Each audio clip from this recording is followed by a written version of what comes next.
touching and I'll melt into you. What a fear in my heart, but you're so supreme. I give my life, not for honor, but for you. In my time,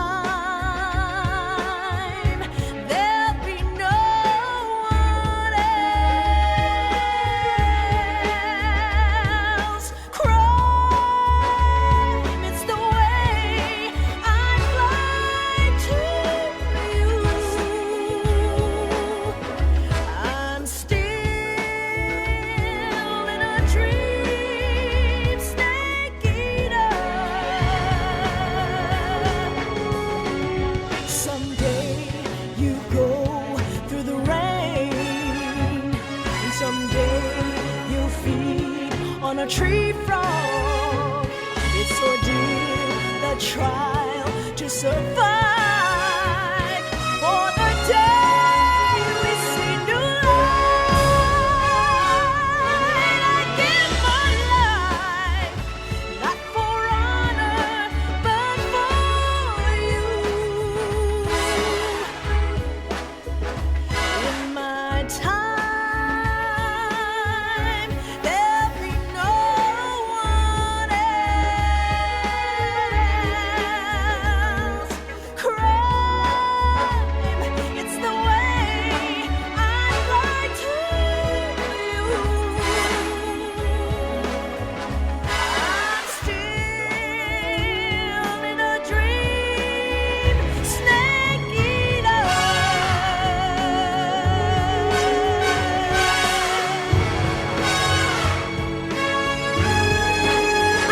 I'm still in a dream, snake eater.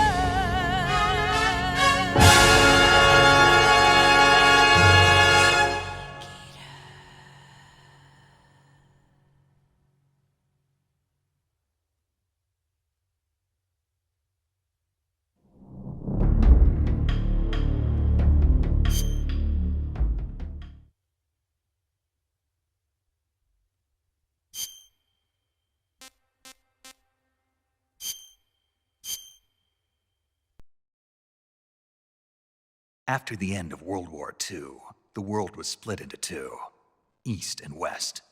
This marked the beginning of the era called the Cold War.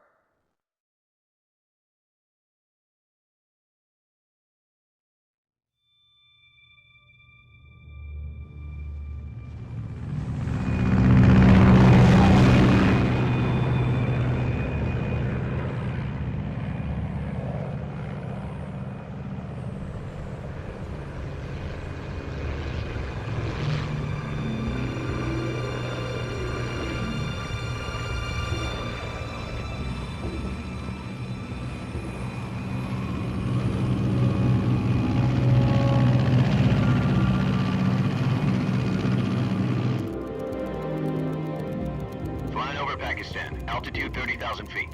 Approaching Soviet airspace. 20 minutes to drop off. Commencing internal depressurization. Equipment check. Arm main parachute. All right. You ready to go? Drop zone still showing a high pressure mass. Cav okay. Good. We've got high visibility.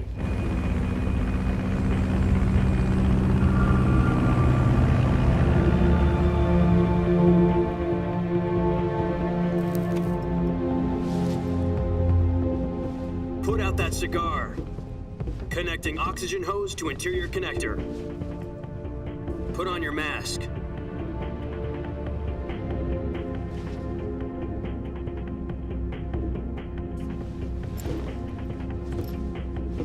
Does this panty waste know what he's doing? Approaching release point. 10 minutes to drop off. Hey, are you deaf? He said put out the cigar and put on your mask.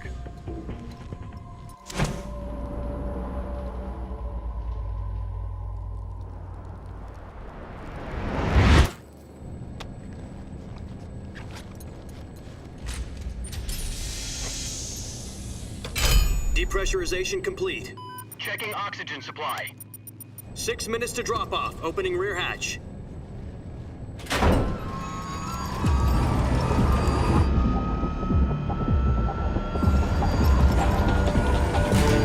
Sunrise.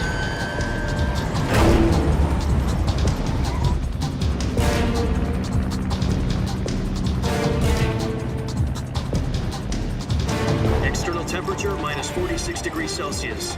2 minutes to drop off. Stand up. You'll be falling at 130 miles per hour. Try not to get frostbite from the wind chill. 1 minute to drop off. Move to the rear. Activate bailout model. This is one for the history books. The world's first halo jump. 10 seconds to drop off. Stand by. Status okay. All green. Prepare for drop-off. Countdown. 5, 4, 3, 2, 1. Spread your wings And fly. God be with you.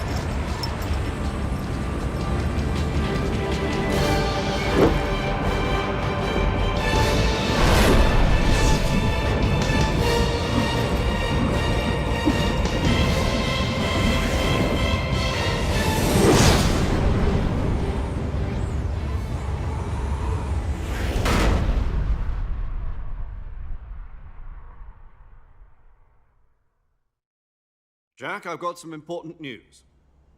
The head of the CIA has finally given us the green light for the Virtuous mission. Virtual mission?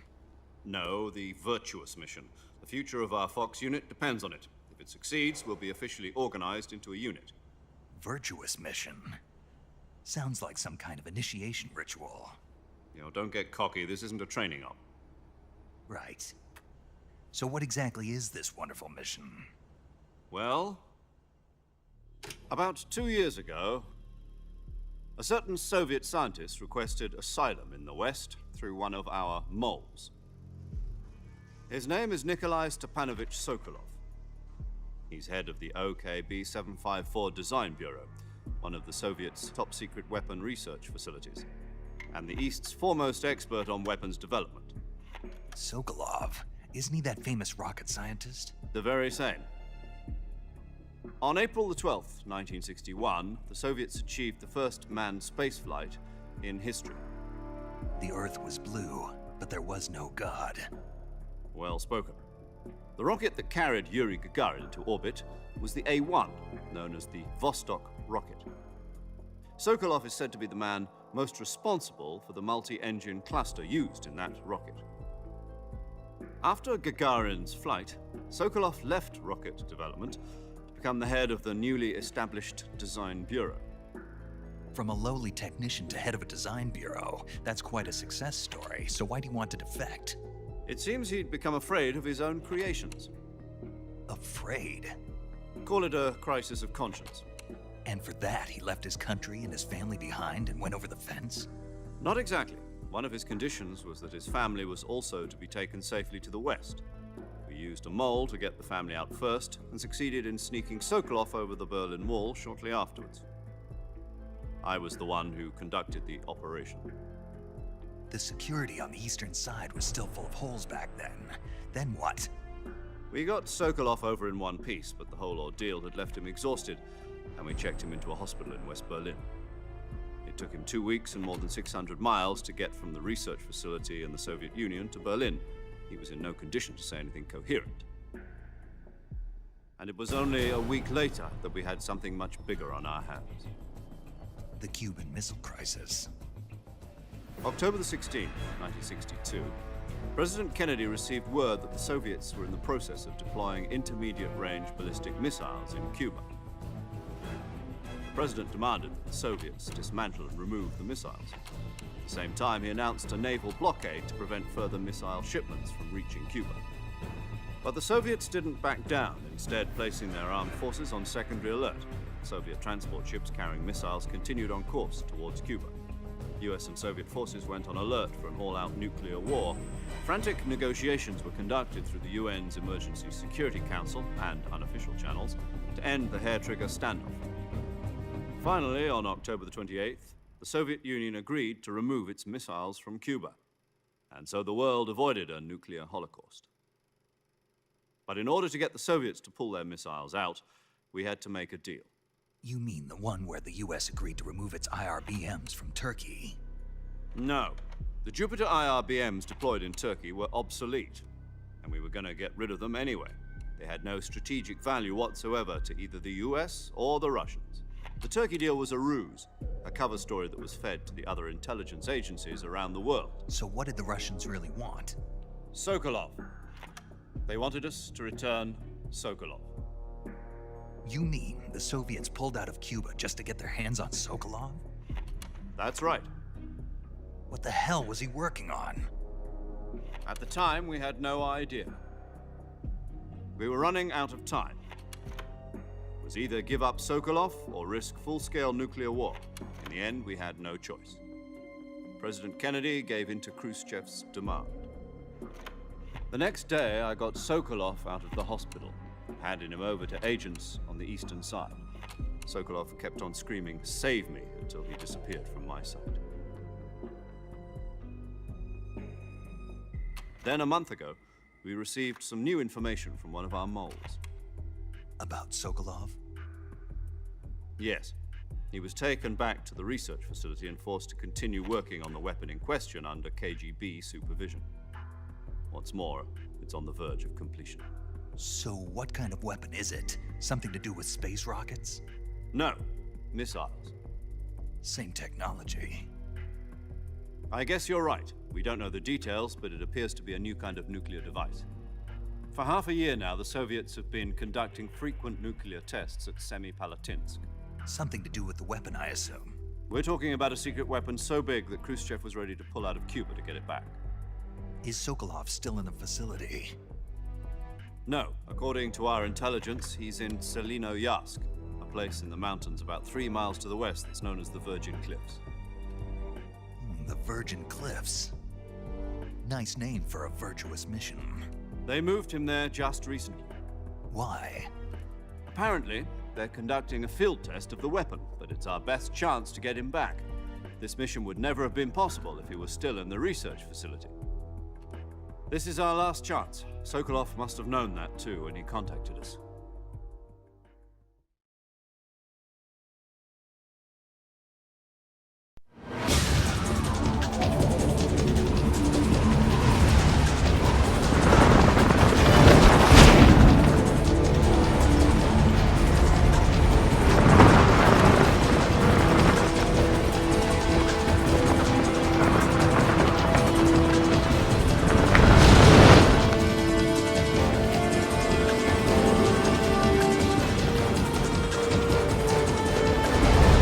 Listen up, Jack. Your mission is to infiltrate Selino-Yarsk in the Soviet mountains, ensure the safety of Sokolov, and bring him back to the west.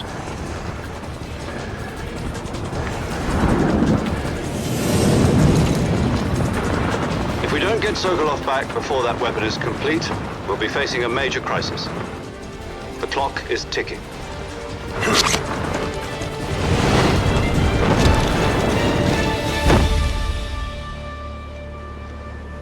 Once we've confirmed the rescue of Sokolov, stand by at the recovery point. A recovery balloon will be dropped at that point. Helium will be pumped into the balloon to inflate it. The process takes about 20 minutes. Once it's complete, the gunship's arm will latch onto the balloon and pull it up. The Fulton surface-to-air recovery system. I'm familiar with the theory. Take it easy. It's been combat-proven. Do you think Sokolov is up to it? The shock will be less than during a parachute jump, and the arm can handle up to 500 pounds. So you're planning on going over the border in a single combat talon?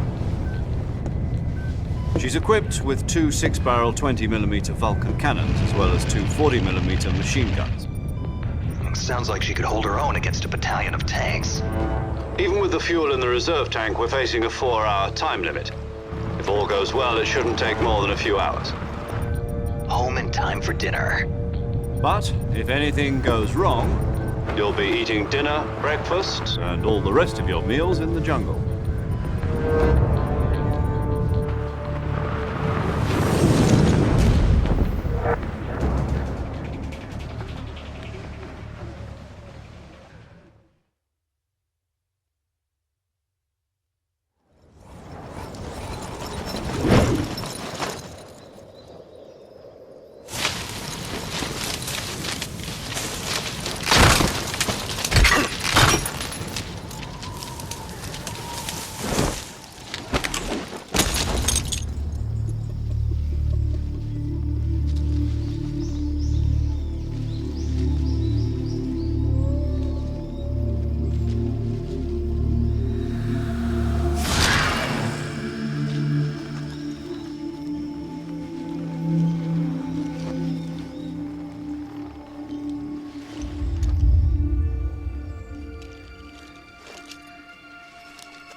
Do you copy? You're already in enemy territory, and somebody might be listening in. From here on out, we'll be using code names to refer to each other. Your code name for this mission will be Naked Snake. I'll be referring to you as Snake from now on. You're not to mention your real name. Snake? What, you don't like snakes? What do you mean? You've eaten one before, haven't you? In survival training. I'm glad to hear that. I don't know if I'd ever order one in a restaurant, but... Be careful, you might not have a choice. What about you, Major? What should I call you? Let's see. I'll be Tom. Call me Major Tom. This will be a sneaking mission. You must not be seen by the enemy.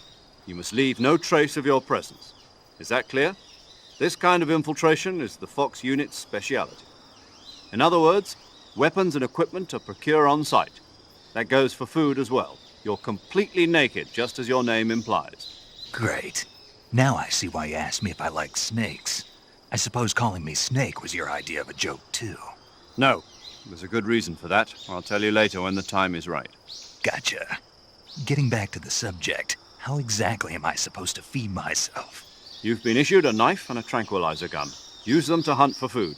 You'll also find some medical supplies in your backpack. Yeah, about the backpack. I lost it in a tree on the way down. I see. Well, you'd better go back and get it then. You know where it is? No problem. I can see it from here. It's stuck on a branch. To climb a tree, stand in front of a tree that's covered in ivy and press the action button. I'll be monitoring your progress over the radio. We can't risk violating Soviet airspace, but I'll be in the gunship. My frequency is 140.85. I'll give you a call if I need to talk to you. If you need to talk to me, use the send function. Okay, Snake, go get your backpack.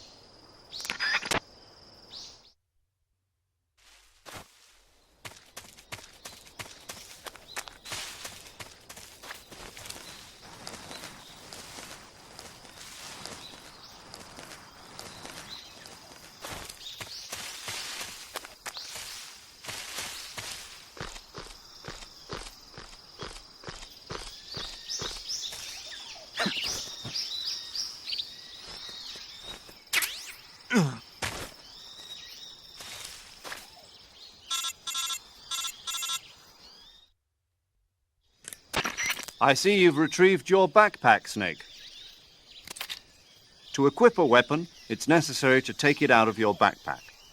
In the survival viewer, choose Weapon from the backpack. Your available weapons will be displayed in a window in the upper left. From that list, choose the weapon you want to equip and press the Enter button.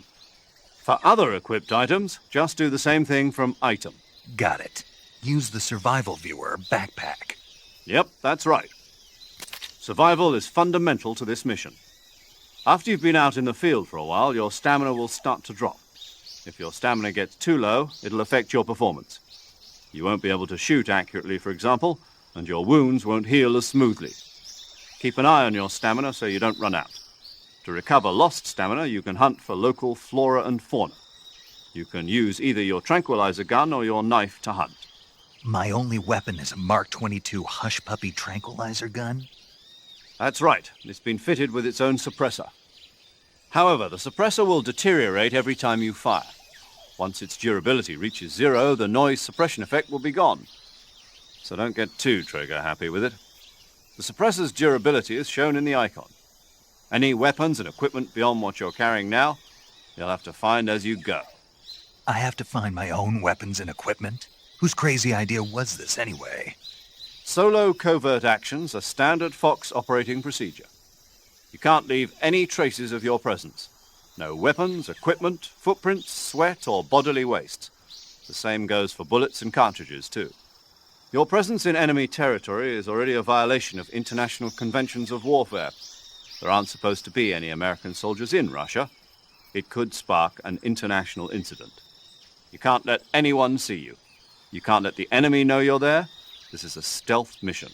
You're a ghost, Snake, in every sense of the word. And there'll be no rescue if you're captured. The military and US government will deny any involvement in the affair. Then I'll just have to take care of myself, huh? I'm afraid so. You've been given a fake death pill for that purpose. SAS guidelines stipulate that soldiers on covert ops like this one be issued a potassium cyanide capsule.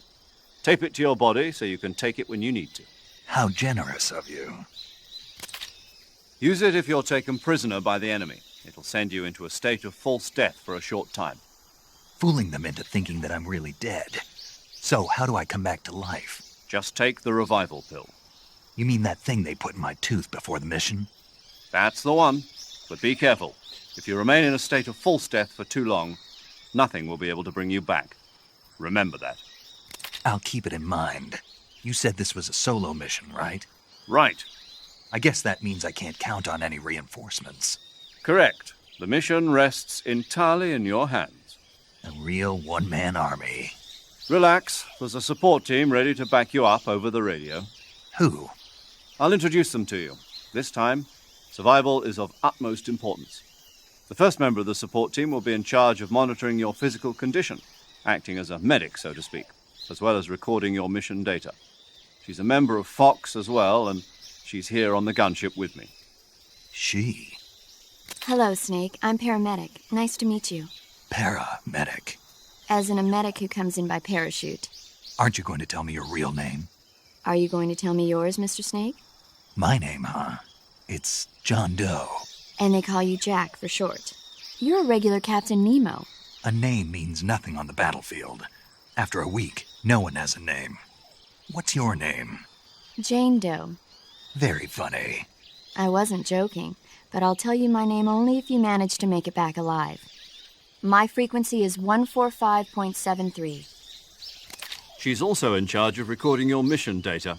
Whenever you want to save, send a message over the reserved save frequency, 140.96. So saving lets me record my mission data. That's right. It also records the state of your health. Good to know. There's one more person I want to introduce you to, Snake. Huh? Speaking of snakes, you remember the boss, don't you? A legendary soldier and your mentor. Actually, it was the boss that got the DCI's authorization in the first place. She's going to be serving as Fox's mission advisor. The boss is? She also helped me plan this mission. She and I were at SAS together. Jack, is that you? How many years has it been? Boss? That's right. It's me. Talk to me. Let me hear your voice. It's been 5 years, 72 days, and 18 hours. You've lost weight. You can tell just by the sound of my voice. Of course I can. I know all about you. Really? Well, I don't know anything about you. What's that supposed to mean? Why'd you disappear on me all of a sudden? I was on a top-secret mission. You didn't need me anymore. But there were still so many things I wanted you to teach me. No, I taught you everything you needed to know about fighting techniques. I taught you all I could. The rest you needed to learn on your own. Techniques, sure. But what about how to think like a soldier? How to think like a soldier? I can't teach you that. A soldier needs to be strong in spirit, body, and technique. And the only thing you can learn from someone else is technique. In fact, technique doesn't even matter. What's most important is spirit. Spirit and body are like two sides of a single coin. They're the same thing. I can't teach you how to think. You'll just have to figure it out for yourself. Listen to me, Jack. Just because soldiers are on the same side right now doesn't mean they always will be. Having personal feelings about your comrades is one of the worst sins you can commit. Politics determine who you face on the battlefield. And politics are a living thing. They change along with the times. Yesterday's good might be tomorrow's evil. Is that why you abandoned me? No, it had nothing to do with you. I already told you, Jack. I was on a top-secret mission. A soldier has to follow whatever orders he's given. It's not his place to question why. But you're looking for a reason to fight. You're a natural-born fighter, but you're not quite a soldier. A soldier is a political tool, nothing more. That's doubly true if he's a career soldier. Right and wrong have no place in his mission. He has no enemies and no friends. Only the mission. You follow the orders you're given. That's what being a soldier is. I do whatever I have to get the job done. I don't think about politics. That's not the same thing. Sooner or later, your conscience is going to bother you. In the end, you have to choose whether you're going to live as a soldier or just another man with a gun. There's a saying in the Orient, loyalty to the end. Do you know what it means? Being patriotic. It means devoting yourself to your country. I follow the president and the top brass. I'm ready to die for them if necessary. The president and the top brass won't be there forever. Once their terms are up, others will take their place. I follow the will of the leader, no matter who's in charge. People aren't the ones who dictate the missions. Then who does? The times. People's values change over time, and so do the leaders of a country. So there's no such thing as an enemy in absolute terms. The enemies we fight are only enemies in relative terms, constantly changing with the times. As long as we have loyalty to the end, there's no point in believing in anything, even in those we love. And that's the way a soldier's supposed to think? The only thing we can believe in with absolute certainty is the mission, Jack. All right, but do me a favor. What is it? Call me Snake. Snake. Oh, right. Your codename is Snake. It suits you well. That's right. The legendary unit that the boss put together during World War II was a snake. The Cobra unit, a group of heroes that brought the war to an end and saved the world.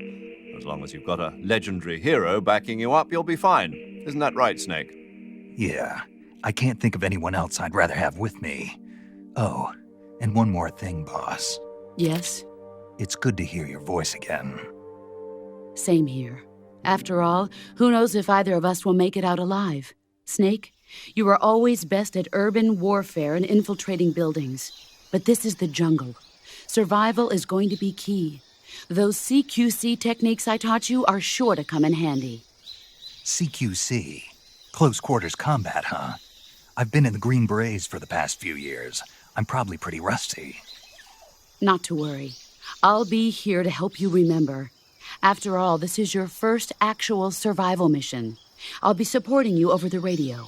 Where are you, boss? Next to the Major? The boss is communicating with us by radio from aboard a Permit-class submarine in the Arctic Ocean. My frequency is 141.80. Call me if you need my advice on battle techniques. Gotcha. Your mission is to retrieve Dr. Sokolov. Dr. Sokolov is being held in an abandoned factory located to the north of your current position. Avoid heavy combat and don't let anyone see you. Don't forget that this is a stealth mission. Snake, try to remember some of the basics of CQC.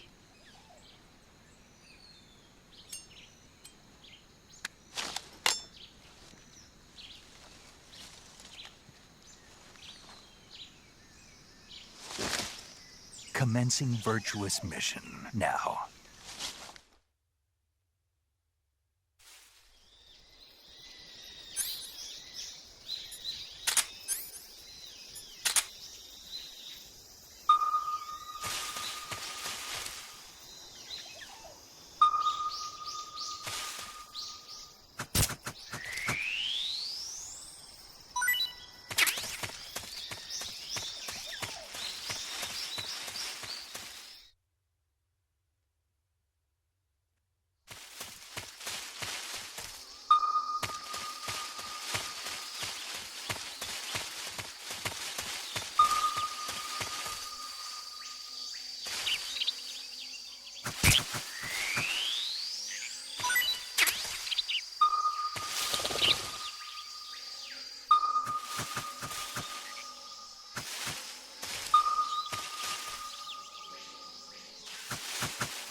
Major, I've spotted 2 enemy soldiers.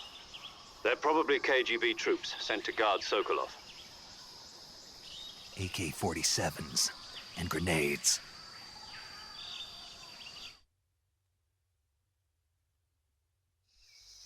Snake, your presence in Soviet territory is already a violation of international law. We can't let the Kremlin find out that the CIA and the American government are involved. Contact with the enemy is strictly prohibited. Don't engage them in battle either. This is a stealth mission. Got that? The Major is right. The point of this mission is to sneak through the jungle without being seen. The success of the mission depends on how well you use your camouflage. Change your camouflage by selecting Camouflage from the Survival Viewer. The Uniform option lets you pick your uniform, while the Face option lets you change your face paint. Choosing camouflage that blends in with your surroundings will help you conceal yourself more effectively. Also, don't forget that anything that moves will stand out in the jungle. If you just stand up and run around like an idiot, you're bound to be spotted. But if you crawl instead, you should be able to sneak by without being noticed. You can see how effective your camouflage is by looking at the Camo Index. The Camo Index shows how well your current camouflage blends in with the surrounding area. The higher the value, the harder you are to spot, and vice versa. The key is to make yourself one with nature. Keep that in mind as you go along, okay?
Something there?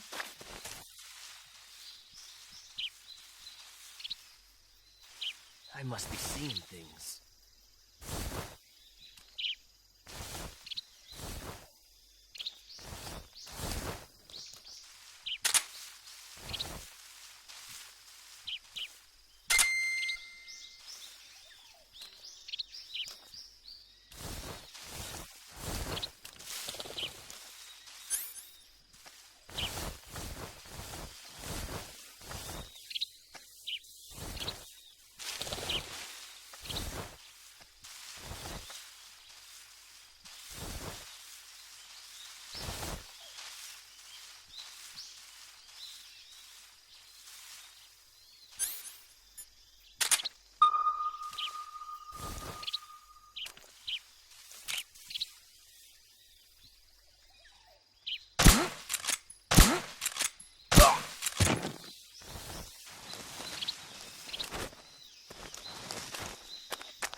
Huh?